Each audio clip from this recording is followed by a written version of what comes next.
சதுரங்க பிரியர்கள் அனைவருக்கும் வணக்கம். இன்றைக்கி நம்ம பார்க்க போகிற வீடியோவில் மேக்னஸ் கார்ல்சனுக்கும் டிங் லுரேனுக்கும் நடந்த ஒரு ஆட்டத்தை பார்க்கலாம். இந்த ஆட்டம் வந்து பார்த்திங்கனாக்கா நார்வே செஸ் 2024 சுற்று 6லிருந்து நம்ம வந்து பார்க்க போகிறோம். ஸோ இந்த ஆட்டத்துக்குள்ளே போகிறதுக்கு முன்னாடி ஒரு ரெக்வஸ்ட் என்ன அப்படின்னா, நம்ம சேனல் நீங்கள் சப்ஸ்கிரைப் பண்ணாமல் வீடியோஸ்லாம் பார்த்துட்ருக்கீங்க அப்படின்னா சப்ஸ்கிரைப் பண்ணிட்டு பெல் பட்டனை ப்ரெஸ் பண்ணி வச்சுக்கோங்க. நம்ம சேனலில் வந்து பார்த்திங்கன்னா 1000க்கும் மேற்பட்ட வீடியோக்கள் நம்ம போட்டிருக்கோம். மறக்காமல் அதையும் நீங்கள் செக் பண்ணி பாருங்கள். மல்டிபிள் பிளேலிஸ்ட் நம்ம வந்து போட்டிருக்கோம்.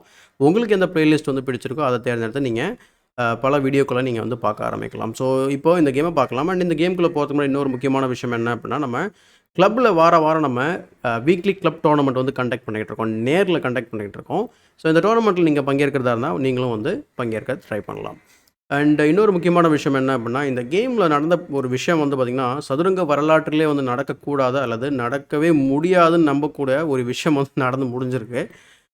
இது ட்ரிக்கியாக இருக்கும் நான் சொன்னது. ஏன்னா காரணம் அப்படின்னா, ஒரு grandmaster mate in one blunder பண்ணிருக்கிறாங்க. ஒரு if I am not wrong, பிரணேஷோட ஒரு கேம் நம்ம போட்டிருப்போம். பிரணேஷ் வந்து கிராண்ட் மாஸ்டர் ஆனபோது நம்ம தமிழ்நாட்டை சேர்ந்த ஒருத்தர் வந்து கிராண்ட் மாஸ்டர் ஆனபோது அவரோட ஒரு கேம் வந்து நம்ம வந்து பார்த்தோம். அந்த கேமில் வந்து மேட் இன் ஒன் வந்து பிளண்டர் பண்ணுவாங்க ஆப்போனண்ட். ஓகேங்களா? ஸோ அது டைம் ப்ரெஷரில் அவங்களும் கிராண்ட் மாஸ்டர் ஆப்போனண்ட்டு தான். பட் இந்த மாதிரி இந்த கேமில் நடந்த விஷயம் வந்து பார்த்திங்கனாக்கா, ஹிஸ்டாரிக்கலாக எடுத்து பார்க்கும்போது வேர்ல்டு சாம்பியனாக இருந்தவங்க இந்த மாதிரி ஒரு மோசமான ஒரு பிளண்டர் பண்ணதே கிடையாது. ஸோ அப்படி என்ன பண்ணார் அப்படிங்கிறத இந்த கேமில் போய் பார்த்துக்கலாம் வாங்க. ஸோ கேம் வந்து பார்த்திங்கன்னா ஒரு கிங்ஸ் இண்டியனில் நம்ம வந்து பார்க்குறோம். ஸோ கிங்ஸ் இண்டியனில் என்ன நடக்குமோ அதுதான் இங்கே நடக்குது. வேறு எதுவும் புதுசாக நம்ம பார்க்கல. ஸோ E6, அதுக்கப்புறம் C4, D4, அதுக்கப்புறம் E3. ஸோ D3 விளையாண்டு நம்ம பொசிஷனை கிராம் பண்ணலாம் அப்படின்னு சொல்லிட்டு நம்ம விளையாடணும் அப்படின்னா ரொம்ப ஒரு என்ன சொல்கிறது, ரொம்ப மோசமான ஒரு தேர்வாக தான் இருக்கும் அந்த நகர்வை பொறுத்த வரைக்கும். ஸோ நைட் C6 டெவலப் பண்ணுறாரு. அதுக்கப்புறம் E takes D4. இப்போ நைட்டு டெவலப் ஆனதுனால இனிமேல் D3 கொஞ்சம் ஸ்ட்ராங்காக இருக்க வாய்ப்பு இருக்குது. அதனால் மேக்னஸ் வந்து D3 ஆடிடுறாரு. பிஷப் D6 டெவலப் பண்ண உடனே நைட் பி D2 வராரு. அதுக்கப்புறம் கேசல்ஸ்க்கு அப்புறம் நைட் டு G5. இந்த இடத்துல நம்ம மார்க் பண்ணி வச்சிருக்க மூவ்ஸ் எல்லாமே இதுக்கு முன்னாடி ஆடி இருக்கிறாங்க. ஸோ டிங் வந்து பிஷப் E7 வந்து சூஸ் பண்ணுறாரு.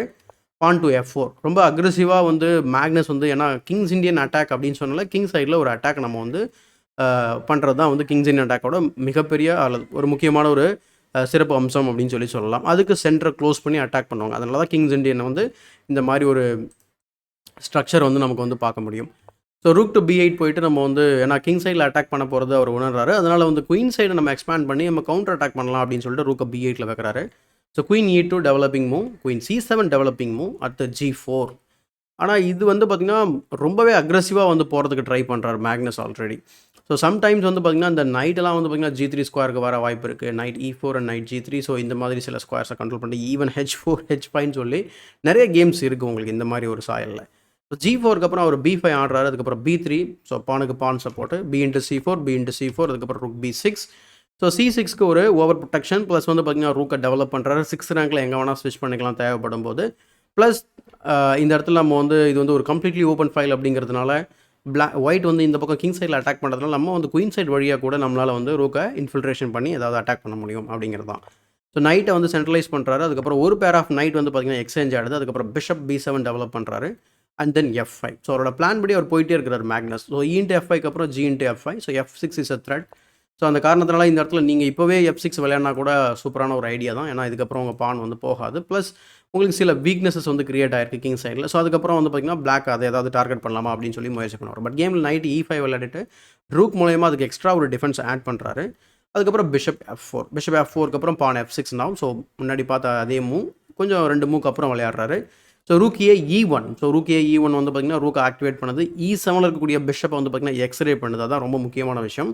இந்த இடத்துல ஒரு வியர்டான ஒரு சாய்ஸ் வந்து பண்ணுவார். பட் மேபி அவர் ஏதாவது பெட்டர் ஐடியா திங்க் பண்ணியிருக்கலாம். ஏன்னா பான்ஸ் ஆல்ரெடி லைட் ஸ்கொயரில் ஃபிக்ஸ் ஆகிருக்கு. And Magnus is having like எப்படி ஒரு எக்ஸ்ட்ரீமான ஒரு லைட் ஸ்கொயர் கண்ட்ரோல் வச்சுருக்காரு. அப்படி இருக்கும்போது இந்த பிஷப்பை கொடுக்குறது அந்தளவுக்கு சரியான ஒரு முடிவா அப்படிங்கிறது உண்மையாகவே தெரியல. ஏன்னா லைட் ஸ்கொயர் கண்ட்ரோலே கிடையாது. அவங்களுக்கு வந்து அதை பாதுகாக்கக்கூடிய ஒரு பிஷப்பும் கிடையாது. அதனால தான் இந்த ட்ரேட் வந்து கொஞ்சம் வேர்டான ஒரு ட்ரேட் அப்படின்னு சொல்லி சொல்கிறேன். ப்ளஸ் இந்த இடத்துல இந்த குயினை வந்து பேட்டரி ஃபார்ம் பண்ண உடனே இந்த ரூக் மூவ் வந்து தப்பு அப்படின்னு சொல்லிட்டு கூட நம்ம சொல்கிறதுக்கு பிஷப் B4 ட்ரை பண்ணலாம். அல்லது ரொம்ப இன்ட்ரெஸ்டிங்கான ஒரு மூவ் என்ன தெரியுங்களா, bishop A3 preparing the move rook B2 forking the queen and the pawn. And then நம்ம ஏற்கனவே சொன்ன மாதிரி ரூக்கை இன்ஃபில்ட்ரேஷன் பண்ணுறதுக்காக அடுத்த ரூக்கையும் கனெக்ட் பண்ணுறதுக்கு பிஷப்பை மூவ் பண்ணிவிட்டு ட்ரை பண்ணலாம். லைக் பிஷப் டு C8 அல்லது பிஷப் C6. ரூக்கு வந்ததுக்கப்புறம் பிஷப் C8 அல்லது bishop D7 to target this pawn. அப்படி சூப்பரான பிளானிங்லாம் இருக்குது பிளாக்குக்கு. லாங் டைம் பிளான் நல்லா இருக்குது. ஆனால் கேமில் ஒரு பிஷப் டெக்ஸ் E4 ஆனதுக்கப்புறம் மேக்னஸ் வந்து குயின் டெக்ஸ் E4 ஆடுறாரு.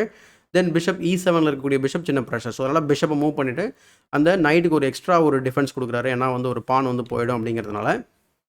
கிங் H1க்கு அப்புறம் மேபி ரூக்கை G1ல் வைக்கிறதுக்கான வாய்ப்புகளாக இருக்கலாம். அல்லது டார்க் ஸ்கொயரில் எதுவும் பிரச்சனை வருமா அப்படிங்கிறது தெரியல. ஏன்னா பான் இங்கே குறுக்க இருக்குது அப்படிங்கிறதுனால எந்த ஒரு பீஸும் இப்படி வருமானது உண்மையாக தெரியல. பட் ப்ரொஃப்ளாக்டிக்காக மூவ் பண்ணியிருக்காரு. மேபி என்னோட ஐடியா என்னவா இருக்கும் அப்படின்னு நான் சொல்கிறேன். ஜஸ்ட் ரூக்கை வந்து ரூக் G1 ஆர் G3 அந்த மாதிரி ஏதாவது பண்ணுறதுக்காக கூட இருக்கலாம். ஸோ குயின் C5 வந்து வைக்கிறாரு. அதுக்கப்புறம் பிஷப் G3. பிஷப் G3க்கு அப்புறம் அவர் ரூக்கை வந்து ஆக்டிவேட் பண்ணி பிஷப்க்கு ஒரு பாதுகாப்பு கொடுக்குறாரு. ஸோ அதுக்கப்புறம் வந்து பார்த்திங்கன்னா குயினை வந்து பின்னாடி ட்ராப் பண்ணிடுறாரு. பண்ணதுக்கப்புறம் நைட்டை வந்து D7 கொண்டு போகிறாரு. அதுக்கப்புறம் பிஷப் F2. ஸோ பிஷப் வந்து பார்த்திங்கன்னா ட்ரேட் பண்ண வேணாம்னு நினைக்கிறாரு. ஏன்னா இந்த இடத்துல இங்கே ட்ரேட் பண்ணுறதுனால எந்த ஒரு பெரிய இஷ்யூவும் இருக்குமான்னு தெரியல பிளாக்குக்கு. ஆனால் பிளாக் கொஞ்சம் பிரச்சனைகள் தப்பிக்க வாய்ப்புகள் இருக்குது. அதுக்கு பதில் ஈவன் பிஷப் D5 செக்கு கூட ரொம்ப ஸ்ட்ராங்கான மூவாக தான் இருக்கும். பட் கேமில் வந்து பிஷப் F2 ட்ரை பண்ணுறாரு. ஜஸ்ட் அந்த டி பானை டார்கெட் பண்ணுறாரு. அதுக்கப்புறம் bishop E5, bishop to D5 check, அதுக்கப்புறம் கிங் H8. ஸோ இந்த டிப்பிக்கலாக இந்த பிஷப் வந்து பார்த்திங்கன்னா இந்த மாதிரி கிங்கோட எஸ்கேப் ஸ்கோரை கட் பண்ணும்போது இந்த H5 வந்து மட்டும் ஓப்பனாக இருந்தது அப்படின்னா குயின் H5 வச்சா செக்மேட். ஓகேங்களா, இது வந்து டிப்பிக்கலான ஒரு even beginner R even intermediate கூட இந்த பேட்டர்ன் வந்து ரெகக்னைஸ் பண்ணுறது ரொம்ப ரொம்ப சுலபமான ஒரு விஷயமாக தான் இருக்கும். ஸோ அதனால் இங்கே மேக்னஸ் வந்து பார்த்திங்கன்னா குயின் H5 போட்டு இமீடியட்டாக வந்து அந்த மாதிரி ஒரு த்ரெட்டை க்ரியேட் பண்ணுறதுக்கு ட்ரை பண்ணுறாரு.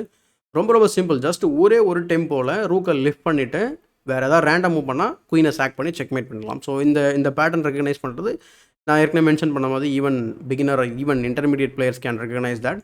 பட் குயின் F8 விளையாடுறதுக்கப்புறம் அவர் என்ன பண்ணுறாரு அப்படின்னா ரூக் E4 விளையாடிட்டு அதே த்ரெட்டை உருவாக்கியிருக்காரு. Only move to save the game pawn to H6. ஓகேங்களா, மற்ற எந்த மூவ் விளையாடினாலுமே உங்களால் வந்து பார்த்திங்கன்னா செக்மேட்டை தடுக்க முடியாது. ஆனால் டிங்லிரன் வந்து இங்கே என்ன பண்ணார் அப்படின்னு சொன்னாக்கா rook to B2. So rook to B2 விளையாடுறதுக்கப்புறம் மேக்னஸ் வந்து அந்த நீங்கள் லைவ் கவரேஜில் பார்த்துருப்பீங்க. நடாது என்ன ஆச்சு உனக்கு அப்படின்ற மாதிரி பார்த்துட்டு ஒரு மாதிரி குயினை வந்து சாக் பண்ணுவார். அண்ட் இங்கே டிங்லிரன் வந்து ரிசைன் பண்ணிடுறாரு. ஸோ இந்த நிகழ்வை தான் சொல்லியிருந்தேன். இதுக்கு முன்னாடி நடந்ததே கிடையாது. ஹிஸ்டாரிக்கலாக நீங்கள் எடுத்து பார்த்தீங்கன்னா கூட இந்த மாதிரி மிகப்பெரிய ஒரு மேட்டின் 2 பிளண்டர், அதுவும் இவ்வளோ ஈஸியான ரெகக்னைஸ் பண்ணக்கூடிய ஒரு பிளண்டர் நடந்ததே கிடையாது. ஸோ இது வந்து செஸ் உலகத்தில் வந்து பார்த்திங்கன்னா கடந்த ஒரு வாரமாக இல்லை, இவர் எப்போ பிப்ரவரியிலேருந்து டோர்னமெண்ட் ஆரம்பித்தாரோ அதுலேருந்தே பேசிக்கிட்டு இருக்காங்க. அதுவும் இந்த டோர்னமெண்ட் ரொம்ப மோசமாக ஆடிக்கிட்டு இருக்கிறாரு. அண்ட் அவரோட வாழ்க்கையில் என்ன நடக்குது அப்படிங்கிறது யாருக்குமே தெரியாது. ஸோ அதனால் நம்ம வந்து இங்கேருந்து ஜட்ஜ் பண்ணுறது இட்ஸ் நாட் வெரி ஃபேர் அப்படின்னு சொல்லுவேன் என்னை பொறுத்த வரைக்கும். ஸோ நம்ம செஸ் பேஸ் இந்தியாவில் வந்து இந்த வீடியோ வந்து அவர் போட்டிருந்தார். அதில் கமெண்ட்டில் வந்து ஒரு சில பேர் ஒரு கமெண்ட் நான் படித்த போது அதில் போட்டிருந்தாங்க. அவர் வந்து ஏதோ ஒரு இன்டர்வியூ கொடுத்த போது அவர் வந்து அவருக்கு சில என்ன சொல்கிறது மென்டலாக வந்து பார்த்திங்கன்னா அவர் கொஞ்சம் சஃபர் ஆகிட்டு இருக்கிறாரு. லைக் டிப்ரெஷனோ இன்சாம்னியாவோ, ஸோ அந்த மாதிரி தூக்கமின்மை அப்படின்றதுனால அவர் வந்து மெடிக்கேஷனில் இருக்கார் அப்படிங்கிறத வந்து சொல்கிறாங்க. பட் அதுவும் எந்த அளவுக்கு உண்மை அப்படிங்கிறது தெரியல. ஸோ உங்களுக்கு ஏதாவது இன்ஃபர்மேஷன் இந்த இன்டர்வியூ பற்றி தெரிஞ்சதுன்னா இல்லை இந்த இன்டர்வியூ இருந்ததுன்னா அதை வந்து எனக்கு ஷேர் பண்ணுங்கள். ஸோ அதை நான் வந்து டீகோட் பண்ணுறதுக்கு ட்ரை பண்ணுறேன். ஸோ குயின் டேக்ஸ் H7க்கு அப்புறம் வந்து பார்த்திங்கன்னா இங்கே நான் சொன்ன மாதிரி ரிசைன் பண்ணிடுறாரு. ஏன்னா only move king takes and then rook H4 வந்து செக்மேட்.